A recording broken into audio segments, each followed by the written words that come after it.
ఒక్కసారి మీ బైబిల్ తిప్పితే మార్కు సువార్త 5వ అధ్యాయము 25వ వచనంలో ఉన్న ఒక సంభవాన్ని చదువుతున్నాను, వినండి.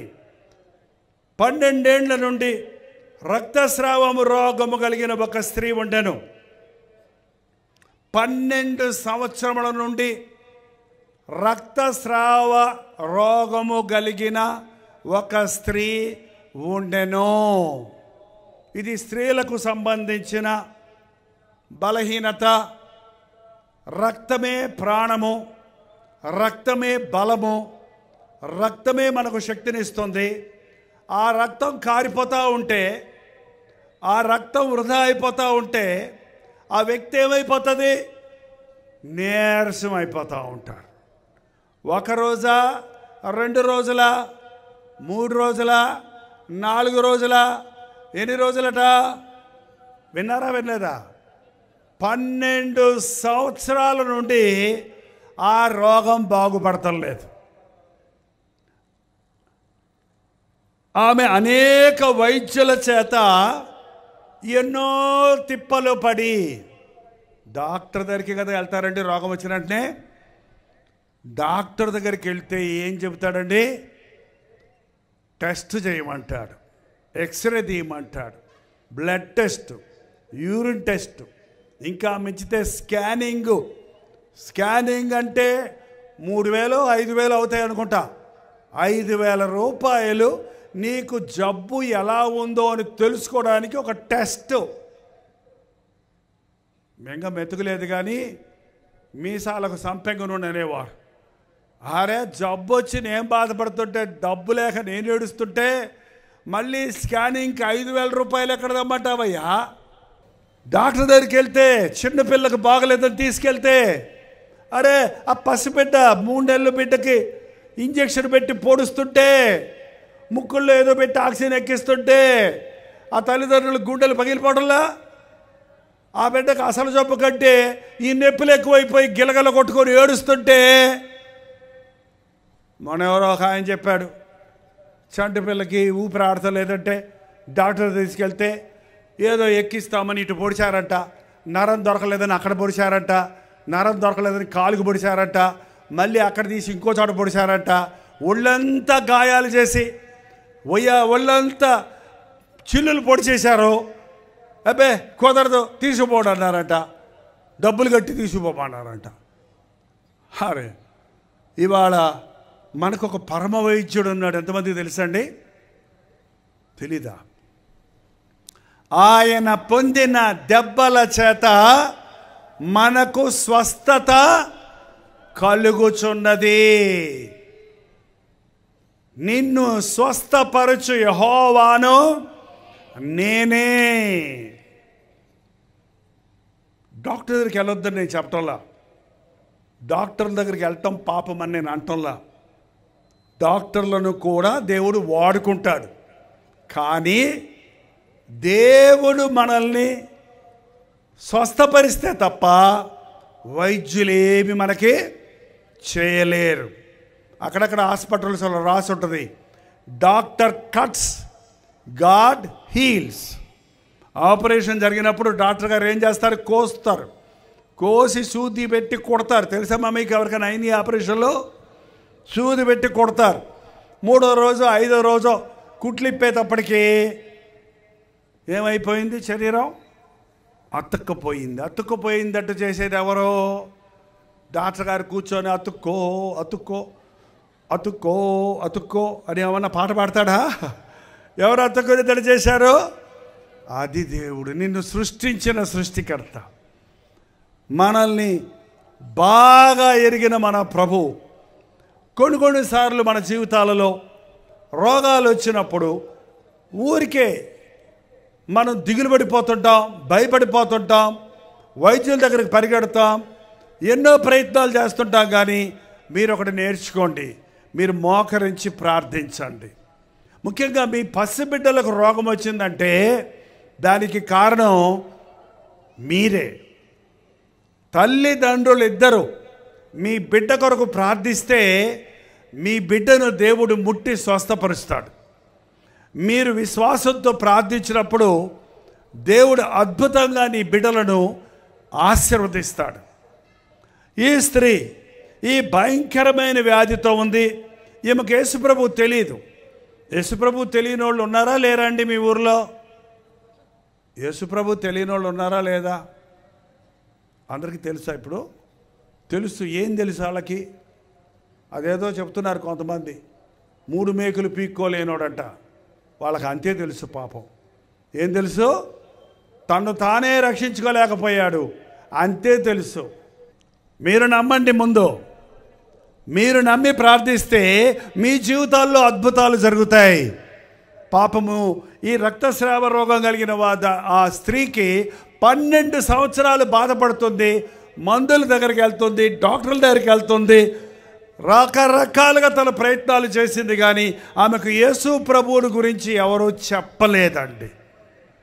ఈమెకు ఎవరు చెప్పలేదు కాబట్టి ఒక డాక్టర్ దగ్గర నుంచి ఇంకో డాక్టర్ దగ్గరికి వెళ్ళి తిప్పలు పడి తనకు కలిగినదంతయో వ్యయము చేసుకొనెను.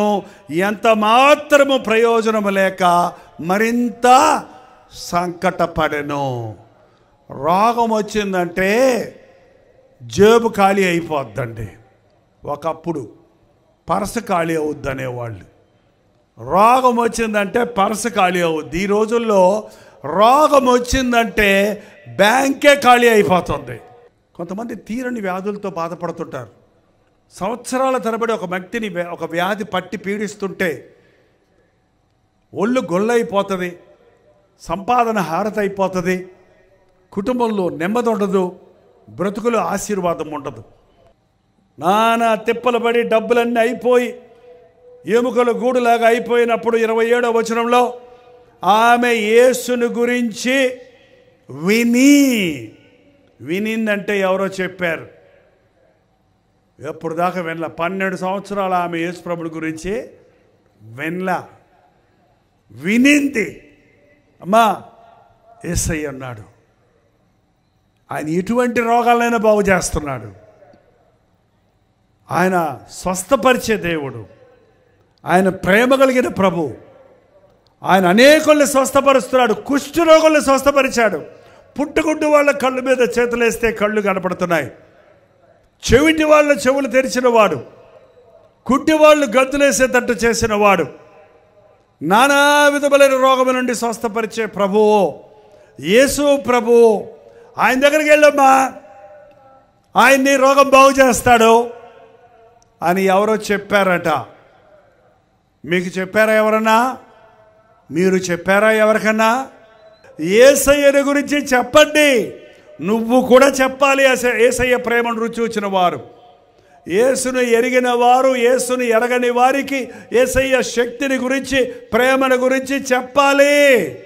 ఇంకా యేసును ఎరగని వారు ఎందరో ఉన్నారు. ఇప్పుడున్న సోషల్ మీడియా ద్వారా యేసు ప్రభువు కూడా ఒక దేవుడట అనే సంగతి అందరికీ తెలుసు. కానీ ఆయనలో ఉన్న ప్రత్యేకత తెలియదు. ఆయనలో ఉన్న శక్తిని ఎరగరు, ఆయన ప్రేమను ఎరగరు. కాదండి, మనం ఎవరో చెప్పిన దాన్ని చెబుతాం వేరు, మనం అనుభవించి చెప్పడం వేరు. ప్రతిసారి మాలాంటి పాస్టర్లు మీ ఊర్లో రాలేరు, మీ ఇళ్లకు రాలేరు, మీ వీధిలోకి రాలేము. కానీ యేసు ప్రేమను ఎరిగిన మీరు ఇతరులకు చెప్పాలి. పాపం ఎవరో ఈ రక్తస్రావం రోగం కలిగిన ఆమెకు చెప్పారు. ఆమె యేసుని గురించి విని వెంటనే ఏం చేసిందో చూడండి. ఆమె యేసుని గురించి విని నేను ఆయన వస్త్రమును మాత్రము ముట్టిన బాగుపడుదును అనుకొని సమూహములో ఆయన వెనకకు వచ్చి వస్త్రమును ముట్టెను. వింటే చాలదు, విన్నదాని ప్రకారంగా నడుచుకోవాలి. వెంటనే వెళ్ళింది, విన్న వెంటనే వెళ్ళింది ప్రభు దగ్గరికి. అసాధ్యం. ఆ రోజుల్లో రక్తస్రావం కలిగిన వారిని ముట్టుకోకూడదు, వాళ్ళు బయటికి రాకూడదు. ఇప్పుడు కూడా కొంతమంది పాటిస్తారు నిష్ఠ. వారు ముట్టుకోకూడదు. ఏంటండి, వారు అందరిలోకి వస్తే ఆమెను వెలేస్తారు. కాబట్టి ఈమె ఏం చేసింది, అందులో యేసుప్రభు చుట్టూ ఎప్పుడు పెద్ద జనసమూహం ఉంటుంది. అందరి మధ్యలోకి ఎలా వెళ్ళాలి? నాకు కుదరదు అనుకోలేదు. అక్కడ నాకెవరు నన్ను పట్టించుకోరు, నన్ను తోసేస్తారేమో, నన్ను తిడతారేమో, నన్ను ఎగతాళి చేస్తారేమో అని అనుకుంటే యేసయ్య దగ్గరికి ఎవరు రాలేరండి. ఎవరేమనుకుంటే నాకెందుకు, నా యేసయ్య దగ్గరికి నేను వెళ్ళాలి. వెనక తట్టు కింద దేక్కుంటే ఇలా పాక్కుంటూ వచ్చిందంట. ఆడు ఈడు కాళ్ళతో తొక్కుతున్నా సరే ఏమడి ప్రభు దగ్గరకు వచ్చి ఆయన అంగీని అలా ముట్టిందండి. అంతే. ఏమైందండి? వెంటనే ఆమె రక్తధార కట్టెను. 12 సంవత్సరాలు ఎన్ని మందులు వేసుకుందో, ఎన్ని ఇంజక్షన్లు వేసుకుందో, ఎన్ని తిప్పలు పడిందో, ఎంత డబ్బు ఖర్చు పెట్టుకుందో, పోనటువంటి రోగం విశ్వాసంతో యేసు ప్రభు దగ్గరికి వెళ్ళి ఆయన అంగీని ముట్టగానే ఆమె రక్తధార కట్టింది. ఈరోజు 12 సంవత్సరాలుగా నిన్ను వెంటాడుతున్న కష్టమేంటో, నష్టమేంటో, వ్యాధి ఏంటో, దిగులేంటో విశ్వాసంతో మన మధ్య ప్రభు సంచరిస్తున్నాడని నమ్మితే, ప్రభా నిన్ను ముడుతున్నానయ్యా, నన్ను ముట్టు, నీ నామంలో స్వస్థత ఉంది, నీ రక్తాన్ని నా మీద ప్రోక్షించు, ఈరోజు నన్ను స్వస్థపరచు, ఈరోజు నన్ను మార్చు, ఈరోజు నా బాధ నుండి, నా కన్నీటి నుండి నన్ను విడిపించని విశ్వాసంతో ఎవరైనా ఇక్కడ ప్రార్థిస్తే రేపు కాదు వెంటనే మీరు రక్షణ ఆనందాన్ని పొందుతారు. ఈ రాత్రి పరిశుద్ధాత్ముడు మన మధ్య ఉన్నాడు, పిలుస్తున్నాడు. నిన్ను విన్నావు, వచ్చావు, ప్రభు పిలుపుకు లోబడు, ప్రభు సన్నిధిలో మొరపెట్టు. నీళ్లు కుమ్మరించినట్లు తన హృదయాన్ని దేవుని సన్నిధిలో కుమ్మరించుకుంది. ఏంటంటే మనం ప్రార్థన చేసేవాడు పెదాలతో కాదు ప్రార్థన చేసేది, హృదయాల్లో నుంచి, హృదయాంతరేంద్రియాల్లో నుంచి నువ్వు మొరపెట్టాలి. పరిసయ్యుడు వెళ్ళాడు, ప్రార్థన చేస్తున్నాడు, దేవా నేను పాపల వల్ల లేను, శుక్ర వల్ల లేను, వాళ్ళ వల్ల వీళ్ళలాగా లేను, ఇడుగుడుగుడుగుడు ఈ శుక్రలాగా నేను లేను, నేను దశభాగం నీకు ఇస్తున్నాను, వారానికి 2 సార్లు ఉపవాసం ఉంటున్నాను, నేను చాలా నీతిమంతుడని ప్రార్థన చేస్తే దేవుడు ఆ ప్రార్థన వినలేదంట. ఇంకొకడు వెళ్ళాడంట, గుండె బాదుకుంటూ ఆకాశం వైపు కన్నులెత్తగైన ధైర్యం చాలక రొమ్ము బాదుకుంటూ, అయ్యా పాపిరని నన్ను కరుణించు. ఒకే ప్రార్థన, ఒకే మాట. అతడు నీతిమంతుడిగా తీర్చబడి ఇంటికి వెళ్ళాడని ఉందండి బైబిల్లో. నీకు ప్రార్థన రాకపోతే ఒకే మాట, నన్ను కరుణించయ్యా, నన్ను క్షమించయ్యా, నన్ను క్షమించయ్యా, నన్ను మార్చయ్యా, నా బాధ తీసేయి, నా వ్యాధి తీసేయి, నా సమస్యలు తీసేయి, నా బ్రతుకులో ఆశీర్వాదం లేదు. రాత్రి చెప్పావు ఎండిపోయిన స్థితి ఉంది, నాకు ఉద్యోగం లేదు, నా బిడ్డలు పాడైపోతున్నారు, నా కుటుంబం కృంగిపోతుంది, నాశనం అయిపోతుంది, నా సహాయం చేయ్యా, నా చేతి పనులు దీవించు, నా పంట పనులు దీవించు, నా వృత్తిని ఆశీర్వదించు అని అడిగి చూడండి. సంవత్సరాల తరబడి నువ్వు చేసిన ఉద్యోగాల వల్ల జరగనటువంటి మేలు, ఎంత కాలం ఎంత ప్రయాసపడినా చాలని జీతంతో సంపాదించిందంతా చిల్లి సంచిలో వేసినట్టుగా నాశనం అయిపోతుందేమో, వృధా అయిపోతుందేమో. ఏ రాత్రి ప్రభు అంటున్నాడు, నీ బ్రతుకును చూచి, నీ బాధను చూసి, నీ శ్రమను చూసి, నీ వంకరతనమును చూచి, నీ ఆవేదన చూసి పైనున్న ప్రభు ఎవరినో ప్రేరేపించి ఎన్నో పోరాటాల మధ్యలో ఈ సభ ఏర్పాటు చేయడానికి, ఈ సభలో నీ ఉండినట్లుగా చేయడానికి పరిశుద్ధాత్ముడు సహాయం చేశాడు. ఈరోజు నిన్ను ముట్టాలని 12 సంవత్సరాలుగా నీ బతుకులో రాని మార్పు, 18 సంవత్సరాలుగా నీ జీవితంలో ఆగిపోయిన ఆశీర్వాదాలు, నీ బ్రతుకులో ఎంతో కాలం నిందలు, అవమానాలతో, కష్టముతో, కన్నీరుతో వృధాపరుచుకున్న సమయాలలో ఈరోజు దేవుడు అద్భుతం చేయాలని ఆశపడుతున్నాడు. నమ్ముతున్నావా? విశ్వసిస్తున్నావా? రమ్మని పిలిచినప్పుడు వచ్చిందామె. ప్రభు పిలుస్తున్నాడండి, నద్ది రండి, నా ఎద్దుకు రండి. ఏ కొండకో వెళ్ళక్కర్లేదు, ఏ సులువు దగ్గరికి వెళ్ళక్కర్లేదు. ఆయన ఎక్కడైనా ఉన్నాడు, నువ్వు ఎక్కడున్నావో అక్కడే ఉన్నాడు. ఆయన నీకు తోడై ఉన్నాడన్న దేవుడు నీ ముందు ప్రభు ఉన్నాడని విశ్వసించి, ప్రభు ఇదిగో నా జీవితం అని నువ్వు నోరారా చెప్పగలిగితే, మనసారా ప్రార్థించగలిగితే మరుక్షణంలోనే పరిశుద్ధాత్ముడి కార్యాన్ని నీ జీవితంలో చూడగలుగుతావు. ఈరోజున ఒకటే మాట, ఖచ్చితంగా మీరు ఒప్పుకున్నా ఒప్పుకోకపోయినా మీరేంటండి? అందరూ, ప్రతి ఒక్కరూ, ఏ భేదము లేదు, అందరూ పాపము చేసి దేవుడు అనుగ్రహించి మహిమను పోగొట్టుకున్నారు. కాబట్టి రోగాలతో, వ్యాధులతో, సమాధానం లేని పరిస్థితుల్లో, దురభ్యాసాలకు బానిసలై, సాతానుకు బానిసలై, లోకానికి బానిసలై, జీవితంలో నెమ్మది లేక, జీవితంలో తృప్తి లేక, విసిగిపోయి కృంగిపోయిన జీవితాలే ఉన్నారు. ఎందుకయ్యా బతుకుతున్నామంటే చావలేక బతుకుతున్నాను నేను వారే 190% ఉన్నారండి. యేసయ్య నీ జీవితానికి ఒక గమ్యం చూపిస్తానంటున్నాడు. నువ్వు బతకాలి, ఆయన నామాన్ని ప్రకటించడానికి బతకాలి, ఆయన శక్తిని ప్రకటించడానికి బతకాలి, ఆయన సాక్షిగా ఉండడానికి బతకాలి. నాకు తెలియదు నీ బాధ ఏంటో, నాకు తెలియదు నీ శ్రమ ఏంటో, నాకు తెలియదు నీ వేదన ఏంటో. దేవునికి బాగా తెలుసు. యవనస్తుడా, బాగా తెలుసు. సహోదరుడా, సహోదరి, నిన్ను బాగా ఎరిగిన ప్రభు ఈ రోజు నిన్ను దేవుడే ఇక్కడికి పిలిచాడు, రమ్మని పిలిచాడు. వచ్చావు, అర్ధరాత్రి వరకు కూర్చున్నావు. ఆయన నిన్ను ముట్టాలని ఆశిస్తున్నాడు. ఆయన గురించి విని వచ్చావు, ఆయన ప్రేమను, శక్తిని గురించి వింటున్నావు. విశ్వసించు, అద్భుతాలు చూస్తావు. మనుషులతో చెప్పుకున్నావు నీ బాధ, డాక్టర్లతో చెప్పుకున్నావు నీ బాధ, కోర్టుల మీద తిరిగావు నీ కేసు కోసం. ఏ న్యాయాధిపతి నీకు న్యాయం చేయటం లేదు, నీ పక్షంలో ఉండి ఎవరు నీకు వాదించటం లేదు. ప్రభువే నీ పక్షంలో ఉండడానికి, నీకు మేలు చేయడానికి, నీ మొరలు ఆలకించి నీకు విడుదల ఇవ్వడానికి మన మధ్యన ఉన్నాడు. లేచి నిలబడితే దేవునితో మీకున్న బాధ ఏంటో, సమస్య ఏంటో, చిక్కేంటో స్పష్టంగా చెబితే ఇప్పుడే ఇక్కడే ఒక అద్భుతాన్ని నువ్వు చూస్తావు. దయచేసి ప్రార్థన సమయంలో ఎవరు వెళ్ళొద్దు. కొద్ది క్షణాల్లో మనం ముగిస్తున్నాం. పరిశుద్ధాత్ముడు తన కార్యాన్ని జరిగిస్తాడు. నీ గర్భఫలాన్ని ఇవ్వటానికి ఆయన శక్తి కలిగిన వాడుగా ఉన్నాడు. నీ వంకరతనాన్ని కుదర్చడానికి ఆయన శక్తి కలిగిన వాడుగా ఉన్నాడు.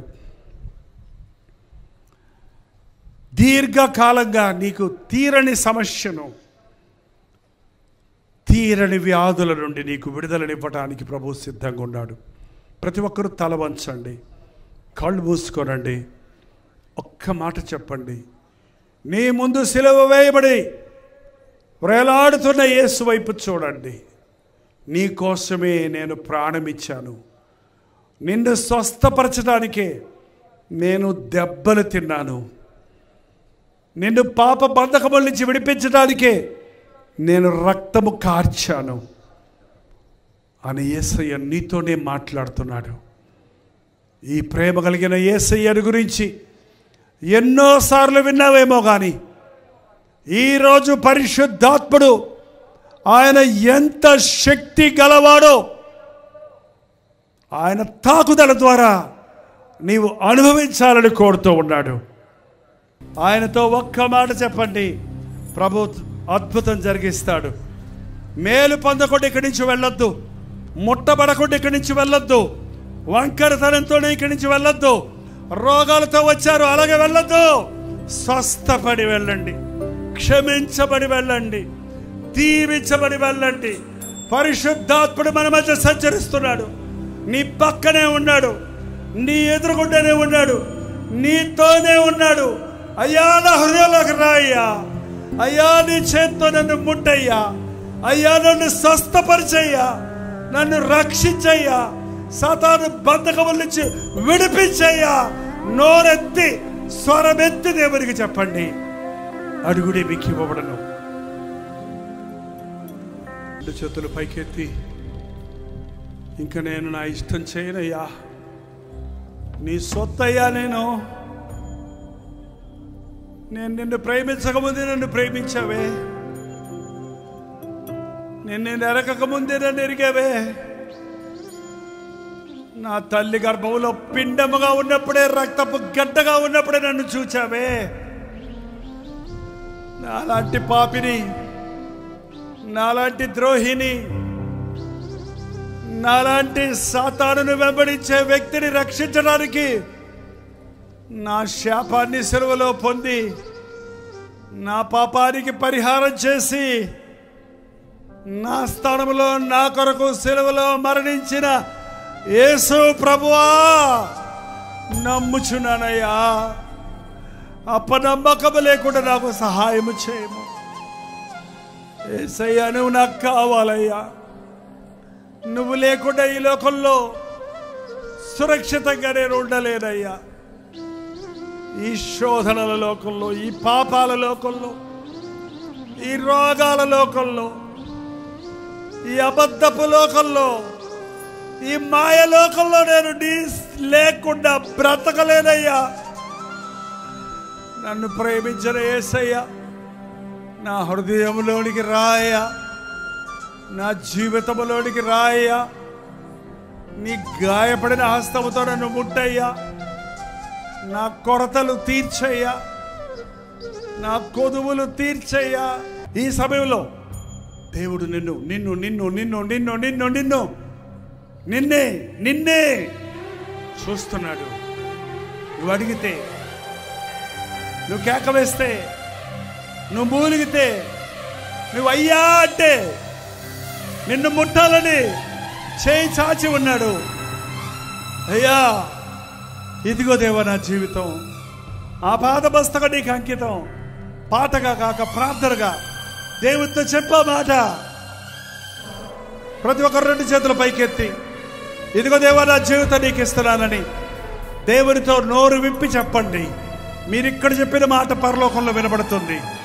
ఒకేసారి మన అందరి ప్రార్థన వినే దేవుడు, అందరి హృదయవాంఛలు తీర్చగలిగిన ఆకాశమందు సింహాసనమందు ఆసీనుడైన మన ప్రభు, అద్భుతాలు చేసే దేవుడు, మదిరలో అద్భుతాలు చేయాలని ఆకాశాన్ని వంచి తొంగి చూస్తున్నాడు నీ వైపే.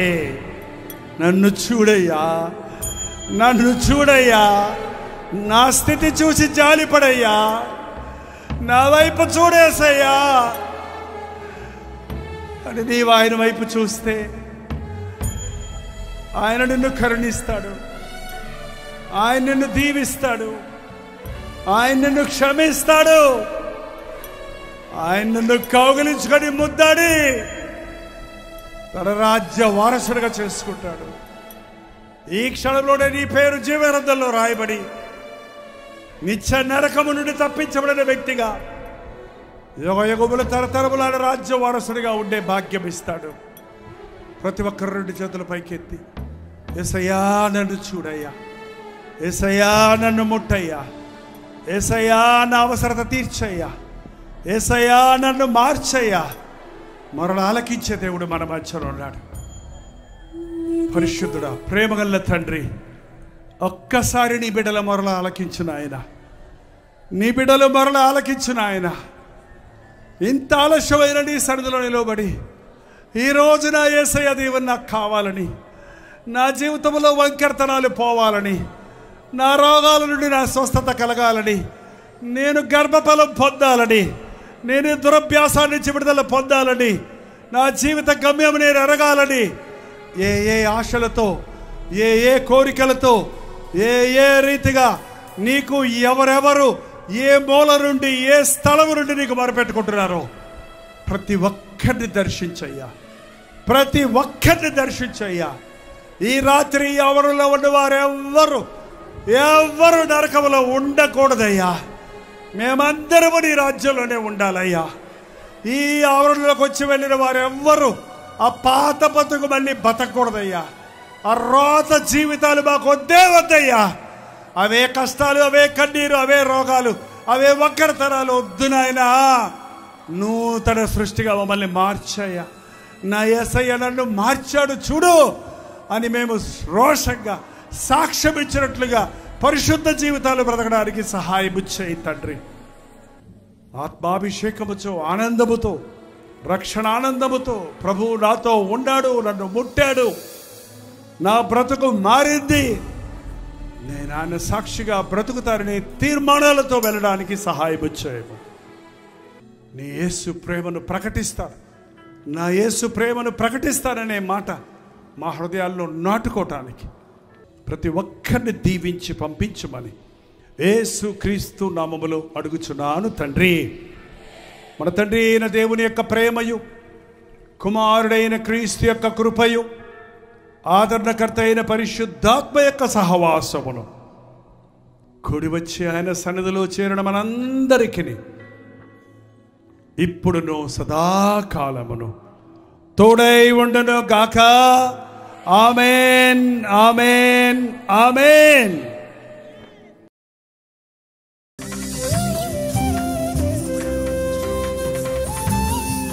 తెలుగు, తమిళ, హిందీ, మలయాళం, బెంగాలీ, ఒరియా అనే 6 భాషల్లో టెలివిజన్ ప్రోగ్రామ్స్ కొనసాగుతూనే ఉన్నాయి. భారభరితమైన పరిచయంలో మీరు సహకరించాలని ఆశిస్తే, ప్రభు మిమ్మల్ని ప్రేరేపిస్తే మీ విరాళాలు, కానుకలు డాక్టర్ జై ఫౌండేషన్స్ అనే ట్రస్ట్ నెంబర్కి మీరు పంపించవచ్చు. అవి నేరుగా టీవీ ఛానల్స్కి వెళ్తాయి. అందులో ఏది మేము మా సొంత ఖర్చుల కొరకు ముట్టుకోవటం లేదు, వేరే పరిచయ కొరకు ముట్టుకోవటం లేదు. టెలివిజన్ పరిచయలో ఇంకా సువార్త వినని వారికి అది అందించాలని ఆశతో ఒక 20 సంవత్సరాలుగా కొనసాగుతున్న పరిచయం కొరకు ప్రార్థించండి, మీ సహకారాన్ని అందించండి.